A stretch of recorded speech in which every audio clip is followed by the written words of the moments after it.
A partir de agora, segunda-feira, 7 de julho, 18 horas, começa mais uma edição semanal do programa de entrevistas Pode Cá Liberados, comigo e Leila do Vôlei. Uma entrevista exclusiva sobre a fome no Brasil e o desenvolvimento social a seguir. Em 6 anos, a saúde de Goiás chegou onde antes parecia impossível. Mais de 25 bilhões foram investidos para levar a saúde mais perto de você, com a regionalização do atendimento. Isso significa mais agilidade no diagnóstico e mais qualidade no tratamento. 6 policlínicas já foram entregues e outras 3 serão inauguradas até 2026. São ao todo 8 novos hospitais estaduais e agora também o Cora, o maior hospital público de combate ao câncer infantil. Ele reforça a rede estadual de saúde, que já conta com unidade de tratamento contra a doença em Itumbiara e Uruaçu. Além disso, serviços que antes aconteciam somente em Goiânia, como leitos de UTI, exames de alta complexidade, hemodiálise, atendimento em cardiologia e mamografia, já estão disponíveis em diversas regiões do estado. Ainda há muito a ser feito, mas a saúde em Goiás avança e o trabalho não vai parar. Governo de Goiás, o estado que dá certo e é o número 1 do Brasil. As inscrições para o mestrado em Ecossistema e Saúde no Univar estão abertas. E você que quer aprimorar o seu conhecimento sem sair da rotina, agora você pode. As aulas serão aos finais de semana, uma vez por mês. As vagas são limitadas. Então, para fazer a sua inscrição, acesse univar.edu.br/mestrado. Univar, sempre a primeira.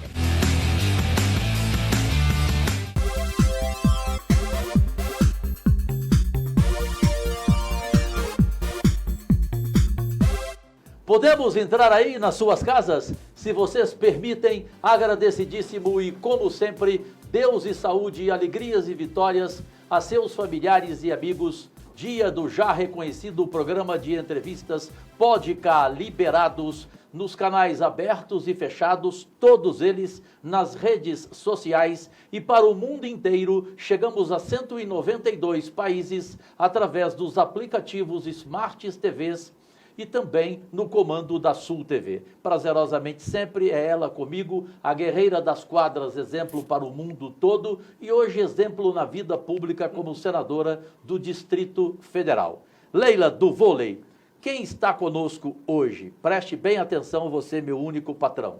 José Wellington Barroso de Araújo. Tem que ler porque é uma ficha, gente, é um currículo. Wellington Dias nasceu em Oeiras, no Piauí, em março de 1962, um ano depois de mim. Tem 63 anos, filho de caminhoneiro e de professora. É bancário, escritor, político brasileiro filiado ao PT desde 1985. É ministro do Desenvolvimento e Assistência Social, Família e Combate à Fome. E o melhor de todos os tempos, aqui no nosso país. Ele estudou letras, Leila, na Universidade Federal do Piauí, em 82, cursou Políticas Públicas e Governo pela Universidade Federal do Rio de Janeiro, em 98, e fez especializações no exterior.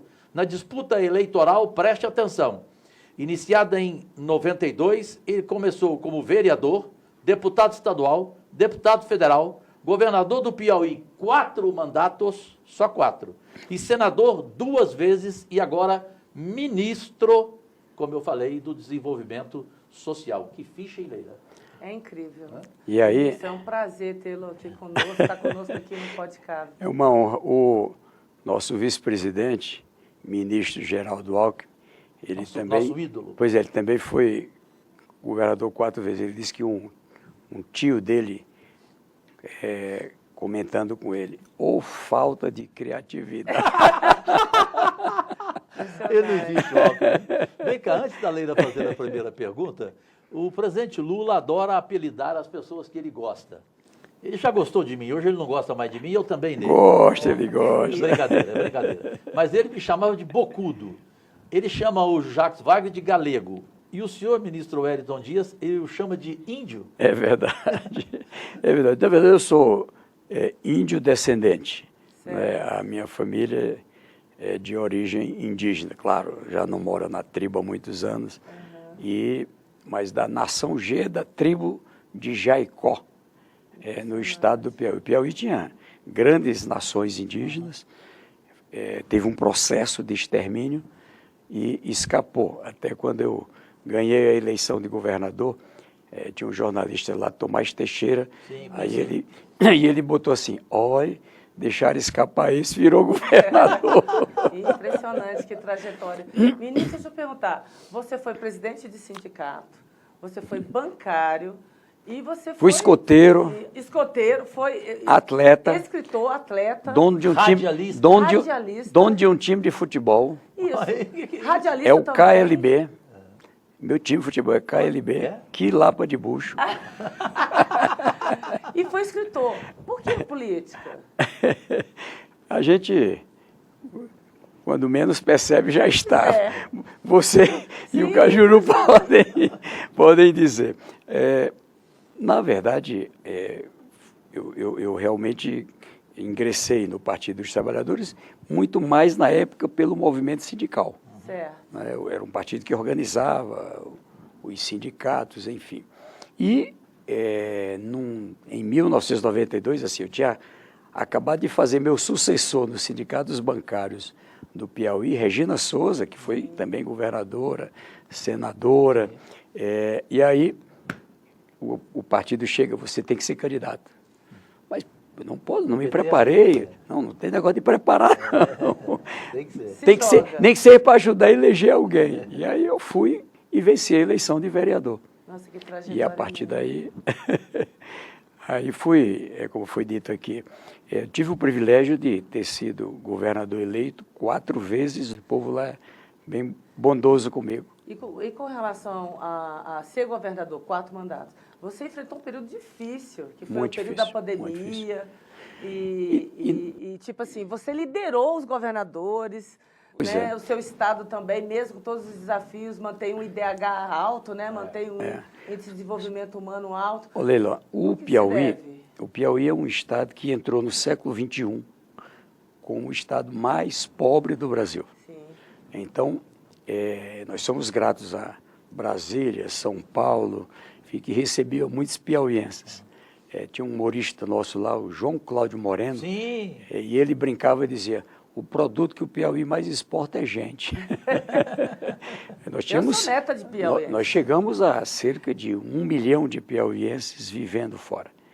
Então, quando eu assumi, o Índice de Desenvolvimento Humano do Piauí, o IDH, era 0,4, muito baixo desenvolvimento. Baixa escolaridade, baixa renda, baixa expectativa de vida, por isso o mais pobre do Brasil. Guaribas, né, o município do Piauí, foi considerado a cidade mais pobre do Brasil, por isso que o presidente Lula lançou lá o Fome Zero, na época com o ministro Graziano. E, para minha alegria, 20 anos depois, recebemos do PNUD, o Programa Nacional das Nações Unidas, um diploma que eu considero ele bom, porque eu fui governador 16 anos nesse período, de que foi a região do mundo que mais cresceu o índice de desenvolvimento humano. Perfeito. Saiu de 0,4, chegamos agora a 0,76. Alto desenvolvimento, se aproximando de muito alto desenvolvimento. Bom, por falar em fome, eu queria lembrar, primeiro falar algo que você disse da sua família do Piauí, Leila. Meu avô. Tem gente assim... É de onde, Leila? Picos. Picos.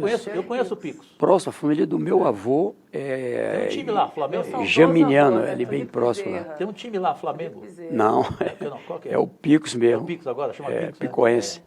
Eu sei que tem muita gente que fala assim, Cajuru, Teresina, que deve ser ruim demais. Amigo, Teresina é um show de cidade, culinária, tudo que você imaginar. Povo maravilhoso, tal, papá. E eu sou funcionário do Paulo Guimarães, do Grupo Meio, inclusive, né? Extraordinário o Paulo Guimarães. A nossa TV, nossa programa chega lá na Rede Meio, né? Mas por falar em fome, no ano passado, eu não sei se você estava no plenário, porque tem hora que eu não suporto, a Leila é tão inteligente, que às vezes ela evita plenário na hora dos debates. Para quê? Para ela não perder a paciência. E eu não, eu tenho paciência. Isso é do treinamento do vôlei. Viu? Para não entrar em rota de colisão e para não ter problema. Eu adoro rota eu já de entrei, colisão. ele adora. Eu amo. Eu já entrei em algumas, mas não dá, não é todo dia. Tá, mas entendeu? essa você entraria. Sai machucado. Eu vou reviver essa acho que você entraria. Estamos lá. Sobe na tribuna o senador Eduardo Girão do Ceará. Meu amigo pessoal, carinhoso, conheço a família deles, sou do seio da família dele. Ele vira e dispara no ano passado. No governo Lula, o povo está passando fome. Aí eu não aguentei. Falei, a parte. Senador Girão, o senhor no fundo, o senhor é apaixonado pelo presidente Lula mais do que a Janja. Porque o senhor fala dele todo dia na tribuna.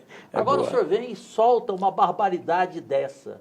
Por favor, não faça isso. Seja justo. Fome o povo passou no governo do seu pai, Jair Bolsonaro, onde o povo comia osso de galinha. Ou eu estou mentindo? A imprensa toda noticiou na época. Então, o nosso ministro que cuida da fome do Brasil, que se preocupa, que é um ser humano acima da média, o piauiense, o Wellington Dias, o que você pode falar, se dirigir, para quem pensa como do Girão? Bom, é claro, a gente viveu mesmo uma situação de 33 milhões e 100 mil pessoas no mapa da fome, como a gente diz. Acho que todo mundo se lembra ali, 2023, aquelas cenas dos Yanomamis. Sim. Só o couro e o osso. E não eram só os Yanomamis, eram milhões de pessoas. Então, nós passamos a trabalhar transferência de renda chegando a quem precisa, que não é só jogar dinheiro. Claro. É preciso chegar a quem precisa. Um cadastro muito eficiente. Para você ter uma noção, nós encontramos 4 milhões e 100 mil recebendo benefício que não tinham direito. Gente que ganha 120 mil por ano, 10 mil por mês, recebendo Auxílio Brasil. Gente que já morreu, gente tinha de tudo. E nisso eu quero te parabenizar, ministro, porque você chegou e começou a fazer um pente fino. Mas tinha que fazer. Em todos os programas. É dinheiro público, é dinheiro público. E aí, resultado, a gente já alcançou 24 milhões e 400 mil no primeiro ano. Devemos ter reduzido mais no ano passado, mas a FAO deve divulgar esse dado agora, até o final de julho, tem essa previsão da divulgação. O que eu quero lhe contar é assim, o Brasil trabalha transferência de renda, por isso a importância do Bolsa Família, BPC, vários programas, complemento alimentar também, junto com o ministro Camilo, o trabalho com alimentação escolar. Agora, não é só qualquer coisa, bolacha, enfim, é preciso ter uma alimentação adequada. Teve um reajuste no valor repassado. As cozinhas solidárias, e aí aqui, Cajuru e Leila, eu sou muito grato às pessoas, o brasileiro é muito solidário, claro. Gente que organiza, pessoas pobres que organizam ali um lugar para fazer quentinha, para dar para as pessoas que se alimentam. Garantir que a gente tem um apoio ao pequeno agricultor para poder também ter um casamento. Quem produz o alimento compra direto para a escola, para as cozinhas, enfim. E isso deu um resultado. O Brasil é o país do mundo que nesse período 23, 24, mais tirou gente da insegurança alimentar. E em breve vai sair do mapa, né? Corretamente. Saiu agora um relatório do Tribunal de Contas da União. Você viu? Vi sim. Olha lá, 100% das metas cumpridas.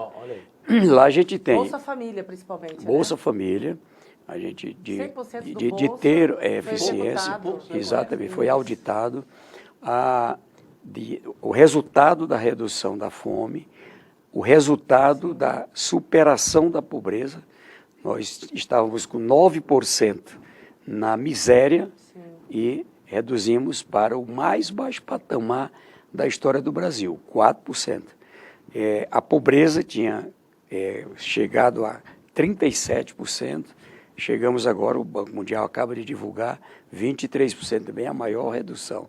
E isso com um trabalho integrado, às vezes é pouco compreendido, com os empresários, com os estados, com os municípios, independente da política. Todos os governos estaduais assinaram o Plano Brasil Sem Fome e o Plano de Superação da Pobreza. Todos assinaram, todos os municípios, enfim. E o sistema S integral, SEBRAE, CNT, CNC, CNA, todo mundo. E garantindo que, com isso, pudéssemos trabalhar focado no cadastro. E que tal se a gente trabalhar no cadastro, qualificar para as oportunidades de emprego e de empreender? Notícias boas. Tinha crescido, Leila e Cajuru, o medo de assinar carteira de trabalho com medo de perder o benefício. Por quê? Porque teve uma alteração na regra que quando assinava a carteira, perdia o benefício. Ei, peraí, mas não é para tirar da pobreza? Será que saiu da pobreza? Você pega uma família de 10 pessoas, ela vai ganhar o salário mínimo.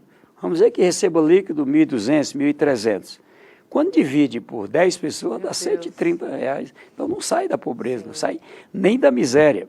Então hoje, assinar a carteira de trabalho, regularizar um negócio, você aprovou. Sim, você aprovou. Claro. Né? Quero agradecer aqui ao Senado Federal. Articulação sua. Exatamente, o Senado Federal. É um orgulho muito grande lá, a casa sempre, nunca faltou. Na Câmara e no Senado, aprovado por unanimidade. Por unanimidade. Aprovado o PA, aprovado o programa de cozinha solidária, tudo por unanimidade. E veja o resultado. A partir daí, assinar carteira de trabalho, regularizar um negócio, não é mais motivo para perder benefício. Perfeito. E aí, olha só o efeito. 16.500.000 pessoas do Cadastro Único, do Bolsa Família, celebraram a admissão ao trabalho 23, 24 até agora. Saiu o resultado do CAGED dos empregos. Mais de 1 milhão de novos empregos. 90% é o povo do Cadastro Único do Bolsa Família. Sabia disso? Eu não sabia. 90%. 90% eu vi os números. E mais, tem um fenômeno novo. O empreendedorismo também. Sim. Então, eu fui lá na terra do senador Girão, lá no Ceará, lá com o Mano Freitas, sim, com a Lia, com o Instituto Federal, com o Banco do Nordeste, e ali a gente celebrou vários contratos em 2023. Voltei lá agora. Uma garota que ela teve um problema, teve que sair de casa, o Bolsa Família vai lá e recebe no cadastro e acata. Qualificamos, você quer fazer o quê? E o meu sonho é aprender essa área da beleza. Aí fez um curso, a gente escolhe o que tem de melhor, qual é o melhor salão, vamos lá, ajuda aqui. E ali fez o curso. Ela alugou uma cadeira num salão de beleza e depois a gente financiou pelo programa Acredita, que vocês aprovaram também por unanimidade, financiamos o salão dela. Eu fiquei emocionado com o depoimento dela. Ela disse, olha, ministro, eu era Patrícia do Bolsa Família. Depois eu virei Patrícia Cabeleireira. Eu agora sou Patrícia Empresária. Fantástico. Valeu, Patrícia. Ministro, assim, você trouxe dados assim, que nos deixam felizes. E números inquestionáveis. E são números inquestionáveis. Tá, CAGED. Agora você chegou num cenário dificílimo, né? Você chegou com uma missão como ministro, numa pasta extremamente sensível. E com a missão de combater a pobreza, de combater a fome. Assim, e você trouxe esses números. Quais foram os principais desafios para você chegar a esses números hoje? Olha, são muitos porque é o seguinte, aqui você tem, de um lado, tirar da fome dinheiro e comida chegando para quem passa fome. Se tem um cadastro eficiente, tem dinheiro, você chega. Dá muito trabalho. Aqui eu sou grato, nós temos um sistema, Leila e Cajuru, que é pouco conhecido, que é o SUAS, o Sistema Único da Assistência Social. São valorosos técnicos e pessoas dedicadas, 12.000 unidades em todo o Brasil, os CRAS, os CREAS, os Centro-POPs, 24.000 unidades de acolhimento. Aquela criança abandonada está lá na unidade de acolhimento. O idoso, pessoa com deficiência, a pessoa que entrou numa situação de rua, dependência química, ali o refugiado, enfim, todos são cerca de 4.800.000 pessoas que a gente chama de média e alta complexidade. Mas veja, ao olhar para essas pessoas, são seres humanos que a sociedade falhou em algum momento, que precisa dar a mão. O caminho é educação, ou seja, aqui principalmente as novas gerações, há um estudo do Banco Mundial que mostra que desde o começo do Bolsa Família, 20 anos atrás, 22 anos atrás, mais de 20 milhões saíram e não voltaram mais para a pobreza e para a fome. Por quê? Educação. Se formou em nível técnico, se formou em nível superior. A minha mãe, ela dizia, educação é um investimento de uma vez só. Um pai e uma mãe, quando coloca seu filho e sua filha para fazer o ensino médio, o ensino superior, não tem perigo de a geração desses filhos ter menos que isso. Então, vale a pena aqui. E o outro é como cuidar também dos adultos. Por isso, essa preocupação com o Acredita, o Pronaf, um conjunto de programas. BNDES, são os outros bancos, Banco do Nordeste, Banco da Amazônia, agora entrou Caixa Econômica, Banco do Brasil, garantindo que a gente possa financiar. A gente alcançou, entre o urbano e o rural, cerca de 14 bilhões de reais, investindo para tornar essas pessoas empreendedoras. Então, esse caminho ele é seguro. E o desafio, eu te digo, ainda é a questão do juro alto. Sem dúvida. Viu? Ele mexe com os mais pobres. Os mais pobres. Olha, os mais pobres a gente não sabe. Vocês acabaram de votar agora, eu estava na Espanha, aliás, mais quente que Teresina, viu? 42 graus. Fui fazer o Tarso Gereissati estava lá, me telefonou. Pronto, fiquei com saudade de Teresina. Peguei lá 32 graus. Aí lá em Madrid estava 42. Nossa, está pesado, está fora do normal lá. Mas vejam, o que eu estava dizendo é que quando vocês votaram, aparecendo essa semana, um projeto para o consignado. O crédito consignado. Passou por unanimidade. Pois pronto, ali está reduzindo de 6% para 2%. Isso. A taxa ao mês, né? Ao mês. 24%. Os mais pobres era 6%. 72% a 80% ao ano. Então, tu imagina, o cara vai montar um negócio. Meu Deus. Se ele tiver um lucro de 20%, vai pagar. Ele vira um escravo. Por isso que, porque fracassa. Sabe qual é a inadimplência do programa Acredita? Qual? O Banco Nordeste fez um estudo. 100 mil contratos eles estudaram. 56 inadimplentes. De 100 mil, 56 inadimplentes. Os mais pobres, além de tudo, quando a taxa é adequada. A taxa lá é 0,7% ao mês. É 8,75 ao ano. Uma taxa acessível. Acessível. Né? Então, quando tem assistência técnica, quando tem um estruturador de negócio, as pessoas evoluem, têm ali sucesso. E é isso que a gente quer. Ministro Wellington Dias, você foi radialista por quanto tempo? 2 anos. Radiodifusora de Teresina. Agora eu vou lhe contar um segredo. Eu entrei lá, eu trabalhei, meu primeiro emprego foi no Banco do Nordeste como estagiário. Ganhando 80% de salário mínimo. Era dinheiro, cara. Para quem está começando. Dava para levar a namorada no cinema. Comer uma pipoca. Uma pipoca, tomar uma cervejinha. Bom, e ali eu fazia técnica em contabilidade na Escola Técnica Federal, Instituto Federal, e conheci um chefe meu, doutor Vinícius Machado, e ele foi ser diretor da radiodifusora. Ari Magalhães, um empresário, comprou rádio, queria ser governador. E aí precisava de um chefe setor do pessoal. Aí me contrataram, eu bem novinho, 18 anos, chefe setor do pessoal. Carimbão, chefe setor do pessoal. E ali tinha um amigo chamado Domingos Bezerra e uma garota chamada Iolete. E aceitamos, dia de domingo, igual aqui no programa, fazer um programa que era Viva, a Literatura é Viva, em que as pessoas não ligam para o programa para pedir música, ligavam para pedir poesia. Que maravilha! Olha, foi um caso de sucesso. Você lembra Hélio Ribeiro na Rádio Caso de São sucesso, Paulo. caso de sucesso.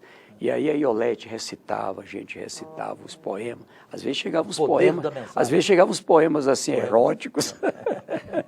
Dava um problema. Eu te perguntei sobre radialista porque eu tenho 50 anos de carreira nacional e eu conheço a mídia como ela é. A imprensa, Leila, ela não gosta das coisas positivas e normalmente não as propaga. Tá difícil falar de coisa positiva. É difícil, é impressionante. Tá difícil. Agora, a coisa negativa, ela é apaixonada. Incrível, né? Então, por que dessa pergunta? O desenvolvimento social, você falou muito bem sobre a fome, trouxe informações para você e do outro lado, que talvez nem sabia, nem tinha conhecimento, não, Leila?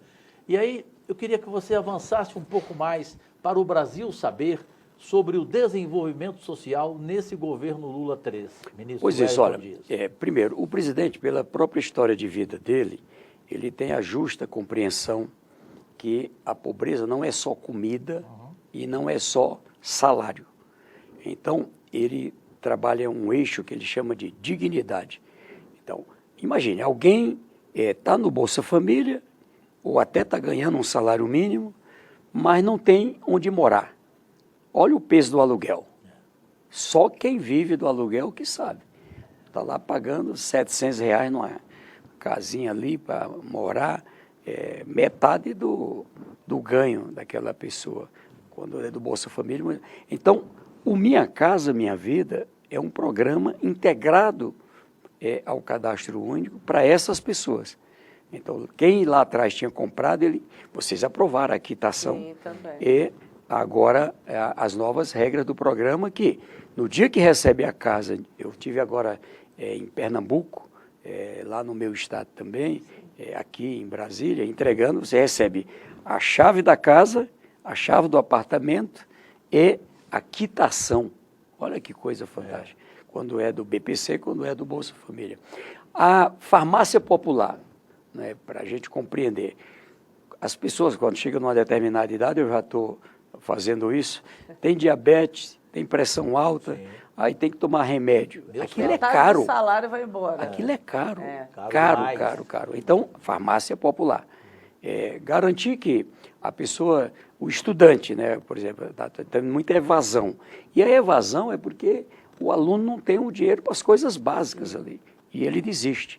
Agora o pé de meia, como vocês aprovaram. Então são, Cajuru, 38 programas, Bolsa Família, BPC e outros 36 vinculados ao cadastro, nessa compreensão da dignidade. Uma coisa boa, ao mesmo tempo o Brasil está batendo recorde de reduzir insegurança alimentar, reduzir miséria, reduzir pobreza, reduzir a desigualdade. O índice Gini, que mede a desigualdade, estava em 0,544. Quanto mais perto de 1, mais desigual. Quanto mais perto de 0, mais igual. A gente, que é um país muito desigual, caiu para 0,506. Meu Piauí, 0,496, está abaixo da média brasileira. Mas a desigualdade é um outro problema que eu quero chamar a sua atenção, e aqui do Caju e do Senado. Tem um dado escandaloso que foi publicado agora, essa semana, pelo PNUD, pelo Banco Mundial. Os extremamente ricos, o 1% da população, os trilionários, cresceram em 8 anos 39 trilhões a mais do que tinham de participação no mundo, na renda mundial. 39 trilhões. E o que tem de perverso? O estudo revela que uma parte desse crescimento saiu dos pobres. Olha que perversidade. Que perversidade. Eu estava agora na Espanha, nesse evento, a gente conseguiu aprovar para que, pelo menos, aumentasse mais 2% da população protegida, não é, da pobreza, ter uma proteção social. Garantir que os países cumpram as regras da Aliança Global contra a Fome e a Pobreza, da qual, como você disse, eu sou o presidente, junto com a Espanha, para garantir a condição, como o presidente Lula defendeu, de até 2030 reduzir a fome e a pobreza. Vai sair o dado agora, eu acho que vai ter redução. Mas a desigualdade no Brasil é uma meta importante. E a outra, melhoramos o IDH. o índice de desenvolvimento humano. O Brasil subiu 5 posições, não é? 5 posições em relação ao ranking mundial. Então, eu conto para você que os desafios são muito gigantes. E aí, pelo amor de Deus, me ajudem lá no Congresso, porque a gente mandou um orçamento e o bicho veio todo desmantelado. Ô, ministro, deixa eu te perguntar, você está falando desses números? Esses números são fruto dessa 4ª Conferência Internacional sobre Financiamento e Desenvolvimento. E qual foi o seu balanço desse encontro, dessa conferência? Muito boa. A gente teve a participação de praticamente todos os países do mundo. Certo. Não é? Ali, ela é comandada pela ONU. Teve um ponto que não teve acordo. Os países da África, da América Central, do Caribe, fizeram uma proposta, não é, que era de ter da parte dos credores, não é, a condição de um perdão pelo menos para uma parte das dívidas. Eu fui governador do Piauí em 2003. A dívida do Piauí era o dobro... Quando o Lula assumiu a presidência. Pronto, era o dobro da receita anual. Sim. Por quê? Porque um lugar que é muito pobre, um país que é muito pobre, um estado que é muito pobre, o risco é muito alto. O risco é muito alto. Então, o que eu apresentei lá? O que a gente fez aqui com o Acredita. Sim. E que tal se criar um fundo garantidor? Perfeito. Com um fundo garantidor, o Banco Mundial aporta lá um fundo garantidor. A gente estava lá, vários fundos, vocês aportem aqui um fundo garantidor. Com um fundo garantidor, para cada, por exemplo, 1 bilhão no fundo garantidor, você consegue 12 vezes de financiamento. Como tem a garantia, porque para que serve o fundo garantidor? Ele reduz o risco do banco. Tá certo? Perfeito. E você limita também, ó, quando a inadimplência chegar, no caso do Brasil, do Acredita, até 8%. Você vai ter que cuidar agora da sua inadimplência, tá certo? Mas, com isso, você reduz a taxa de juro. A taxa de juro, que estava em 72%, caiu para 8,75%, no máximo 15%. Então, ela reduz bruscamente, porque reduziu o risco, compreende? Sim. Reduzindo o risco, o país, no caso, ele pode trocar a sua dívida cara, quitando ela com um empréstimo que é de longo prazo e de juro mais baixo. Foi o que eu fiz no Piauí. Tomei na época, estava pagando 22%, lá eu estava pagando 22% ao ano, tomei um financiamento com o Banco Mundial a 4% ao ano, olha a diferença, de 22 caiu para 4, o prazo aqui era 8 anos, o prazo aqui foi para 25 anos. Então isso aqui fez, ó, eu pagava tipo 600 milhões por ano, passei a pagar 250 milhões por ano ali no primeiro ano. Mas é claro, e deu o equilíbrio para o Estado. Então, é isso que a gente teve lá defendendo, mas não passou. Não passou. É verdade. Agora, criaram um grupo de trabalho para estudar a proposta. Para estudar a proposta. Vamos relaxar um pouco a entrevista? Bora, vamos lá. Porque você tinha um programa de poesias. Puxa. Então, eu vou te oferecer um poema em função do amor que eu sei, que eu vejo, eu te conheço, pelas causas humanas. O poema diz o seguinte: a vida é um empréstimo de ossos, ninguém leva nada de seu. O belo foi aprender a não se saciar nem pela alegria e nem pela tristeza. Mas deixo firmado aqui que meti a colher até o cotovelo numa diversidade que não era minha, no padecimento dos outros. É sua. Parabéns, parabéns. Interessante, eu fui o Eiras. Neruda. Neruda. Eu fui, eu nasci em Oeiras e fui morar numa região que há pouco tempo tinha sido povoado de Oeiras, um lugar chamado Paz Landim, hoje é São Miguel do Fidal. Eu estive lá agora, né, na minha tribo. Lá, o pessoal na época, uma boa parte não sabia nem ler, nem escrever. E aí, quando eu chego em Oeiras, ali o pessoal, assim, era uma cidade muito portuguesa, eram músicas do estilo fado. Sim. Se alguém batia no copo aqui, cantava, todo mundo parava. Fado de Carlos Ou Gomes. recitava. E eu percebi que as meninas só olhavam para os artistas, para os cantores, para os poetas. Digo, eita, estou fora desse negócio aqui. E ali, quando estava ali naquela área, e aí eu disse, peraí, eu não sei poesia, mas eu sei música, e música é poesia. Claro que é. Aí um dia eu cheguei lá e fui para o Lupicínio Rodrigues. Você sabe o que é ter um amor, Nossa meu senhor? Senhora. Ter loucuras por uma mulher. E a vantagem, quando terminava de recitar, o violão já entrava e todo mundo cantava. Virou moda. O Brasil não tem mais Lupicínio Rodrigues. Ministro, você é de Oeiras, né? O pai é caminhoneiro, foi caminhoneiro, A mãe professora. A mãe professora. A tua formação, né? Essa tua formação familiar, no que ela te influenciou na tua visão de mundo? Assim, conversando com você, dá para ver, né, a fala, o olhar, a sensibilidade e melhor ministro impossível para estar numa pasta, como eu já te falei, que é sensível e que requer uma missão num país com grandes desigualdades e desafios. E a gente percebe essa tua vontade de realmente transformar, de fazer um bom trabalho. Essa tua formação familiar, as influências, né, de seu pai e de sua mãe, qual foi a força deles nessa tua percepção de mundo? É claro que a gente aprende na escola, a gente aprende na universidade, mas realmente a vida ensina muito. A vida ensina. Quis Deus que eu pudesse nascer num lugar isolado, né, lá onde minha família morava, só chegava a cavalo, um carreiro, né, às vezes a pé, nem cavalo não tinha. Literalmente. E, pra você ter uma ideia, quando eu fui estudar em Teresina, não tinha comunicação. A única que chegava lá era o rádio. Mandava um aviso pelo rádio. Atenção, dona Terezinha. Atenção, seu Joaquim. Mandar os cavalos pegar o seu filho, o Wellington, no lugar chamado 40. Era um quilômetro 40 e entre... funcionava, né? Funcionava. Chegava lá, os cavalos estavam Estava lá esperando. Quem ouvia essa informação transmitia ao destinatário.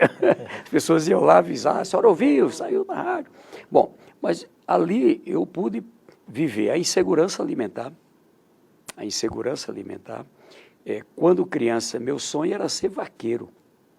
Eu ficava admirado com os vaqueiros, derrubando boi, indo no mato, pegar aquele boi que ninguém pegava, enfim. As cantorias também. Sim.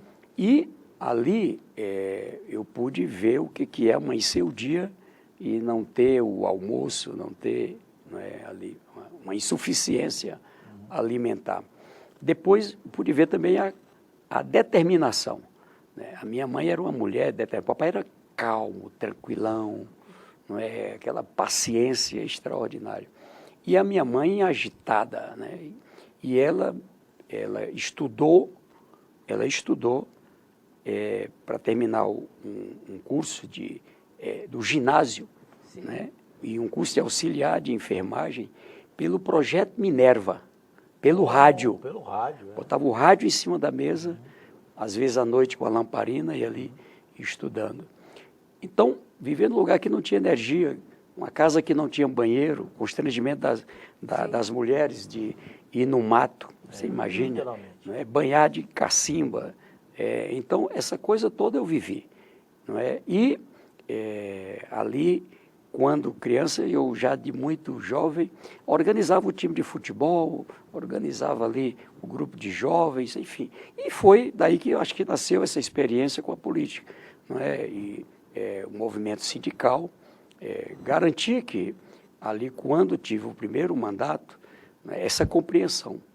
Bom, só vale a pena isso aqui se for para a gente ajudar a melhorar a vida das pessoas. E ninguém faz nada sozinho. Então, isso aqui, ó, você colocava, fui lá no Senado. Leila, isso aqui é importante por isso. O Cajuru, isso aqui é importante. Hoje, eu confesso a você, eu amo a política. Eu amo a política. É possível fazer política com seriedade, com muita firmeza. É lamentável que o desvio de alguns cria essa imagem péssima. Joga todo mundo no mesmo saco. Tudo no mesmo saco, farinha do mesmo saco. Hoje os políticos e a política é a genie tem muita gente boa, da vez. Né? Muita gente boa. Então, assim, num período eu vi a política onde um queria vencer o outro, queria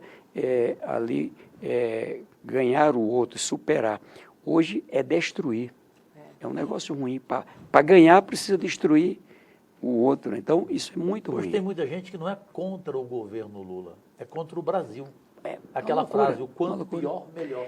Que isso leva a essa situação em que você perde a completa noção, não é, porque, veja, pensando do ponto de vista humano, a mulher, a gestante, o bebê, a criança, o adolescente, o adulto, o idoso, né, as pessoas com as suas particularidades. Quando nascemos iguais. A diferença, depois que nasce, são as oportunidades. Sim. Então, é nisso que acho que a gente tem que botar no centro das atenções. Agora, lhe digo, não tem nada assim, assim que dá maior satisfação do que você voltar àquela comunidade onde você acaba de fazer o cadastramento, a mudança que tem. O Bolsa Família não é só uma transferência de renda. Você vai lá naquela região do Distrito Federal, São Sebastião, estrutural, enfim. E ali, quando você volta, 4 meses depois daquele cadastro, ali já tem um mercadinho, já tem uma farmácia, porque o dinheiro está correndo lá, está circulando. Então, e a pessoa alimentada, aí vai estudar. Que o cara está preguiçoso, ele não tem coragem, só tem coragem para pedir. Esse é o ponto. E já dizia o nosso Josué de Castro, né, quando uma parte da população não come, a outra parte da população não dorme com medo da parte que não come. Na ferida, perfeito. Então, a fome, a pobreza, não é um problema de quem passa fome e dos pobres. É primeiro um problema mesmo de caráter, de um olhar humano. E afeta ricos e pobres. É o que eu disse na conferência lá agora, que bastante bem recebido. Eu coloquei, o problema migratório não está provado, não tem solução com muro, não tem solução com exército. Quem está passando fome no Haiti, em um outro país, ele vai escapar. Como é que entrou nesse barco que... É uma questão de sobrevivência. Ele vai morrer mesmo. Então, ele vai buscar onde tiver alternativa. Então, eu digo que é preciso que o mundo, para ter qualidade de vida, para ter sossego, sim, a gente precisa ser mais humano, tem que olhar. Ministro Wellington Dias, do Desenvolvimento Social da Fome do Brasil, televisão, né, Leila? Tem o tempo e o nosso programa Podcast, liberados para o mundo inteiro no comando da Rede TV, é o único que só tem um intervalo e é o menor da televisão brasileira. Aí Leila e eu deixamos 2 perguntas para a volta e aí o senhor fica à vontade para responder. Leila, a minha vem de Miami. Olha... É Adriana Magalhães. O senhor acredita que o serviço público poderia ser mais eficiente e a máquina pública menos dispendiosa? É a pergunta, a sua, Leila, para a volta. O Brasil voltou a estar entre as 10 maiores economias do mundo. Qual foi o papel? Você acha que o seu trabalho dentro do MDS, né, esse combate à fome, à pobreza, às desigualdades, foi determinante também para o Brasil voltar a estar entre as 10 maiores economias? Poxa. Essas 2 perguntas, o ministro Wellington Dias responde em instantes neste Podcast Liberados. Voltamos já e já.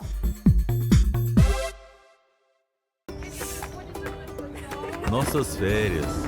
Já no primeiro dia pegamos a estrada. Visitamos as cachoeiras, fomos para cidades históricas. Curtimos até festa sertaneja. No último dia, a gente pegou a estrada novamente.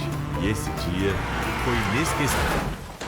Seu próximo destino não pode ser o último. Faça revisão de férias, respeite a sinalização e, se beber, não dirija. Viaje com segurança e volte com muita vida. Detran, Governo de Goiás. As inscrições para o mestrado em Ecossistema e Saúde no Univar estão abertas. E você que quer aprimorar o seu conhecimento sem sair da rotina, agora você pode.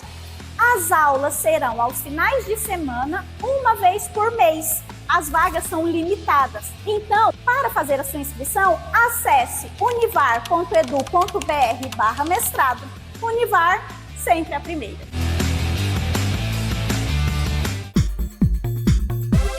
Brasileiras e brasileiros, minhas únicas vossas excelências, Podcast liberados nacionalmente no comando da Rede TV, com os canais abertos e fechados, todos eles nas redes sociais. Os seus comentários são fundamentais para as nossas programações semanais e no mundo inteiro, com 192 países que nos recebem através dos aplicativos Smart TVs, todos Android, iOS, LG, todos no comando da Sul TV.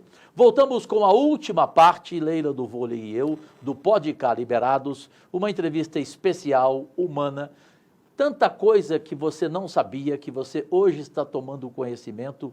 Não importa se é o governo Lula ou não, importa é o que está se fazendo para você aí do outro lado, com o ministro do Desenvolvimento Social, da Fome do Brasil, o piauiense, um ser humano raríssimo, raríssimo, de amor ao próximo, que é o Wellington Dias. Quer responder primeiro a minha pergunta ou a da Leila? Eu prefiro a dela. Então, você prefere? Se eu não fica zangado, não. Claro. Eu também faria a mesma coisa. Mas, ora, minha querida Leila, primeiro assim, é porque é muito raro fazerem essa pergunta. Porque muitas vezes não dão, né? E olha só, aí é a minha experiência Piauí, um laboratório não pequeno, mas de grande resultado. Você vê, aquele estado que era o mais pobre do Brasil, ele hoje é o quarto melhor educação do Brasil. Era a pior. Tá? A gente tem em qualidade o IDEB. Nós temos um crescimento na renda, um crescimento na expectativa de vida. Então, o que eu trabalho, e foi isso que o presidente Lula compreendeu também de modo muito fácil, e aí nesse aspecto nós temos um grande apoio do ministro Fernando Haddad e da Simone Tebet. A ministra Simone Tebet, e com todas as equipes, que é o seguinte: o social precisa ser trabalhado como parte estratégica do desenvolvimento econômico. Qual é o erro? Fome, querer trabalhar aqui como uma coisa isolada. Olha, se eu tiro uma pessoa da fome transferindo renda, ela, no dia que não tiver a renda, volta à fome. Tá? Então, eu preciso fazê-la crescer. Tá? Para crescer, precisa ter toda essa integração, educação, precisa ter uma série de apoios. Então, uma novidade importante é que, quando a gente olha o Brasil, agora, de 23 para cá, você olha quantas novas empresas, 8 milhões com mais 2.600 esse ano. Nós estamos para 10 milhões e 600 mil pequenos negócios, a maioria. Sim. E quando você pega esses pequenos negócios, aí olha o CAGED, o Cadastro Geral do Emprego, mais de 4 milhões de empregos. Olha um dado interessante. Nós estamos tendo o povo mais interessado em pequeno negócio do que do emprego. Sim. Porque eu sou muito culpado, é o Bolsa Família. Não, o povo não está indo atrás do emprego, mas está indo atrás do empreendedorismo também. Sim. Quando a gente examina empregos, 70% dos novos empregos do Brasil foram gerados pelo pequeno. Perfeito. O que é que eu quero dizer? Quando a gente pega o PIB dos pobres, a economia dos pobres, ele é próximo de 1/3 do crescimento do PIB brasileiro. Esse crescimento da economia, a gente estava o Brasil era a 7ª maior economia, caiu, ficou na 12ª e agora voltou para a 10ª. Sim. Esse crescimento é porque cresceu o PIB. E ele cresceu também com a presença dos mais pobres. É o dinheiro daquela pessoa que produz feijão, que está ali fazendo roupa, que está ali fazendo... Na verdade, é a construção das políticas sociais. Exatamente. A consistência das políticas sociais aqui. que geram emprego, renda e movimento da economia. Pronto, movimento da economia. Veja um dado fantástico, né? O Bolsa Família, se tivesse mantido aquele modelo do Auxílio Brasil, nós teríamos chegado a 26 milhões e meio. Isso aqui não é um chutômetro, é um dado, porque tinha, na época, em torno de 20 milhões e já tinha 6 milhões e meio para entrar. Tá? Ele ia para 6 milhões, 26 milhões, ia para 230 bilhões. Tá? Ali o Congresso, naquela PEC da transição, autorizou ampliar para... Eu recebi lá um limite de 175 bilhões. Certo. Esse trabalho de combate à fraude e também de busca ativa de quem estava fora, tinha 5 milhões e 500 mil famílias passando fome, tinham direito e não entrava. Então, esse trabalho, ele resultou numa economia que o ano passado já fechou em 168 bilhões. E esse ano é em torno de 160 bilhões. Por quê? Eficiência no combate à fraude e superação da pobreza. Então, é bom do ponto de vista das contas, é bom do ponto de vista da economia e é bom para um país com mais qualidade de vida. Claro. Então, eu digo a você que não é razoável a gente aceitar que um país que é o 4º maior produtor de alimentos tenha gente passando fome. Um país que é a 10ª economia do mundo e tendo tanta gente na miséria e na pobreza. Então, nós queremos ser um país desenvolvido? Sim. Economia forte? Sim, mas com mais igualdade. A gente acha bonito nos outros. Os países lá da Europa, os Estados Unidos, e o Brasil? Então, a gente tem que trabalhar o parâmetro também naquilo que os outros conseguiram melhorar. E a pergunta da Adriana Magalhães, de Miami, sobre o serviço público e a eficiência, ministro Wellington Dias. Adriana, sim, pode melhorar. Eu sou defensor de uma tese de que o modelo público ele deve ter um cumprimento de metas. Inclusive, no meu estado, eu implantei uma política de ter uma parte do salário, uma parte da renda fixa e uma outra parte variável vinculada a resultado. Eu sou da Caixa Econômica, e a Caixa Econômica já trabalha assim, ou seja, você tem a sua renda e tem uma renda variável de acordo com a sua produtividade. Então, eu defendia isso como sindicalista no sindicato dos bancários. Então, lá no meu estado agora, essa melhora na educação, aquelas escolas que têm o melhor resultado, eu tive agora no município de Paisandinha, os alunos se destacaram com redação quase que fechando em 1000, tá certo? Cresceu o IDEB, cumpriu, ali recebe um salário extra, tá certo? O aluno recebe uma bolsa, inclusive. Então, essa parte eu acho que sim. E a outra, eu digo, o setor público é qualificação. Qualificação. Você não dá o que não recebe. Então, a nossa ENAP precisa ser bem apoiada, a Escola Nacional de Formação, e assim nos estados e assim nos municípios. Eu fiz esse curso que você falou, Políticas Públicas e Governo. Fiz quando era deputado federal.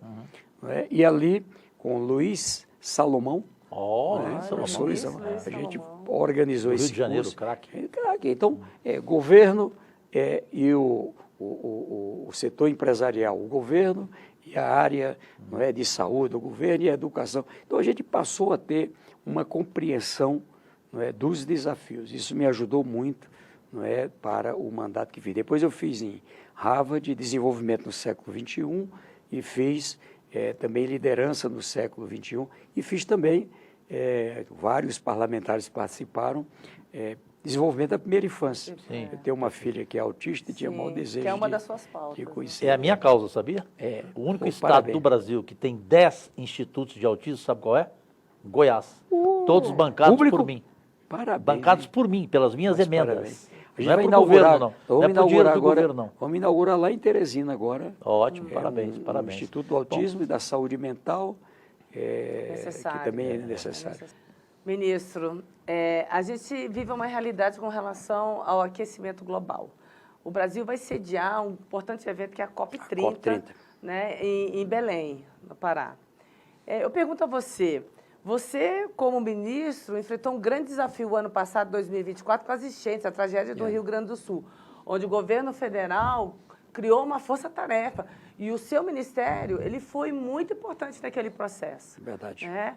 A questão dos programas, até porque teve muita gente também que perdeu moradia, enfim. E eu sei que você esteve no fronte direto com o governo local. Quais são as lições, né, que você aprendeu e como o Ministério está se preparando? Porque isso é uma realidade. Você vê que agora voltou de novo a questão, né, de chuvas intensas, novamente na região. Certamente, daqui a pouco, o Ministério possa ser acionado novamente. Quais foram as lições que você teve, o Ministério, né, teve com essa tragédia toda no Rio Grande do Sul? Olha, Leila, a mudança climática, ela é uma realidade. Se a gente olhar 23, 24 para cá, nós vivemos quase que um circuito, não é? Enchente na Amazônia, depois seca. Enchente no Nordeste, depois seca. Enchente São Paulo, Mato Grosso, Centro-Oeste. Centro-Oeste, Caju. Sim, incêndios aqui, também. Com incêndios. Eu fui no Mato Grosso do Sul, fora os criminosos, no Mato Grosso, né, que tiveram os criminosos, Rondônia, mas teve muito incêndio. Situação de incêndios, assim. E veja, eu vou dar só um exemplo para a gente entender no concreto. Uma coisa que eu aprendi com um cientista visitando a região de Santarém, né, e ele me explicando, e lá em Rondônia também, ele mostrando, olha, o Amazonas, toda a Amazônia, ela recebe, de um lado, muita água de chuva, o período que chove muito, né, 1.600, 2.000 milímetros, enfim. E, do outro lado, água do degelo, das cordilheiras. As cordilheiras, quando o período frio, gelo, depois esquenta e derrete. Né? O que está acontecendo? A mudança do equilíbrio do planeta, em que o derretimento é mais cedo, não é? E coincide com o período das chuvas, e a calha dos rios recebe dos dois e não suporta, por isso, enchentes. Do outro lado, lá na frente, já não tem mais derretimento de gelo para abastecer e nem chuva, por isso a seca. Então, o Rio Grande do Sul, aqui a gente olha o mapa do Brasil, ele vai descendo ali em direção ao Chile, Argentina, Chile, enfim. Você tem influência do Atlântico e do Pacífico. Eu fui em fevereiro de 2023, seca. Voltei em maio, enchente. E não parou mais, enchente, seca, enchente. Agora estava atendendo com seca. E agora estou atendendo com enchente. 91 municípios com enchentes novamente. Então, a lição é preciso ter um sistema permanente de alarme, de atendimento. Nós criamos no Ministério, que não tinha, já tinha na saúde, a Força SUS.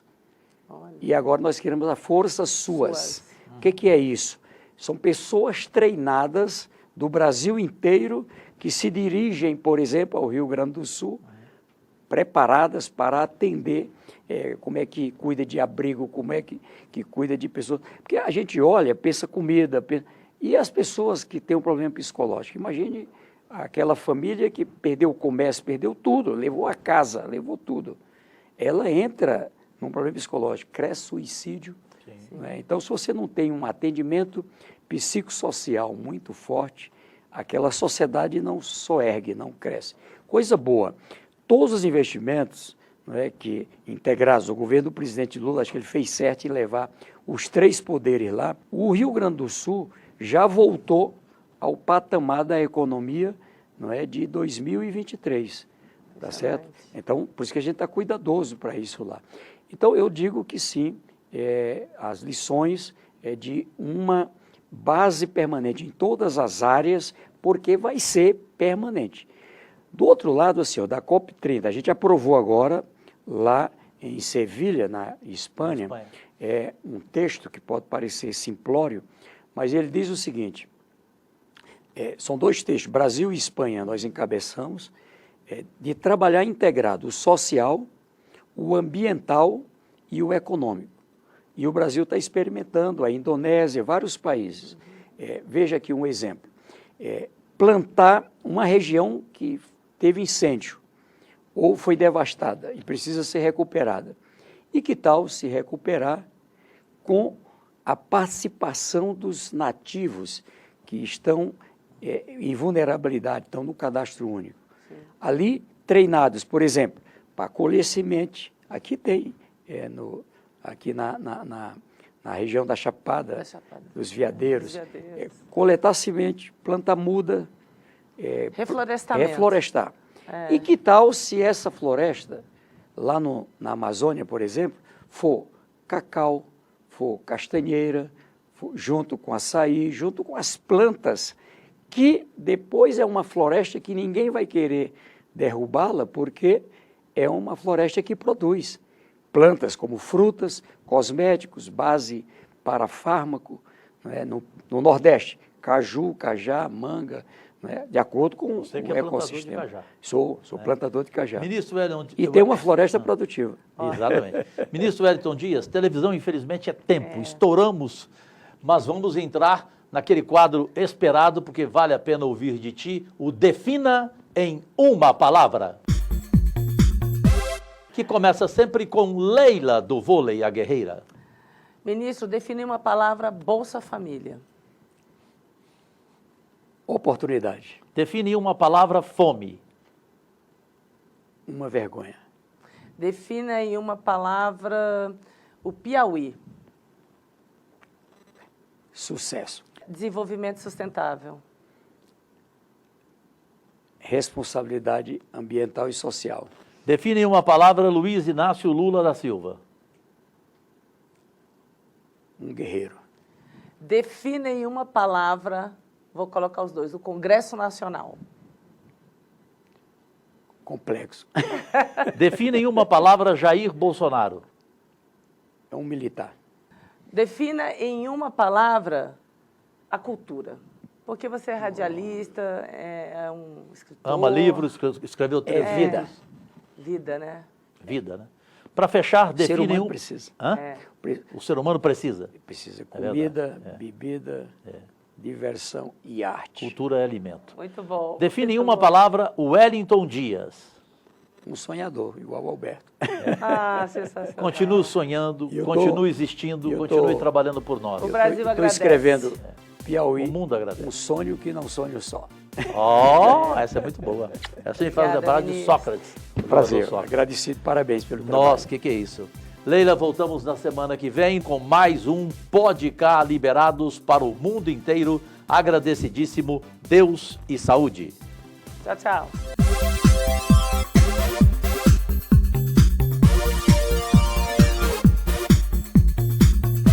Em 6 anos, a saúde de Goiás chegou onde antes parecia impossível. Mais de 25 bilhões foram investidos para levar a saúde mais perto de você, com a regionalização do atendimento. Isso significa mais agilidade no diagnóstico e mais qualidade no tratamento. 6 policlínicas já foram entregues e outras 3 serão inauguradas até 2026. São ao todo 8 novos hospitais estaduais e agora também o Cora, o maior hospital público de combate ao câncer infantil. Ele reforça a rede estadual de saúde, que já conta com unidade de tratamento contra a doença em Itumbiara e Uruaçu. Além disso, serviços que antes aconteciam somente em Goiânia, como leitos de UTI, exames de alta complexidade, hemodiálise, atendimento em cardiologia e mamografia, já estão disponíveis em diversas regiões do estado. Ainda há muito a ser feito, mas a saúde em Goiás avança e o trabalho não vai parar. Governo de Goiás, o estado que dá certo e é o número 1 do Brasil. Todas as nossas redes sociais acabam de ver mais uma edição semanal do programa de entrevistas Podcast Liberados, comigo e Leila do Vôlei, comando Senador Cajuru no TikTok e @podcajuru no YouTube, além das demais redes. Até a próxima segunda-feira, 18 horas em ponto.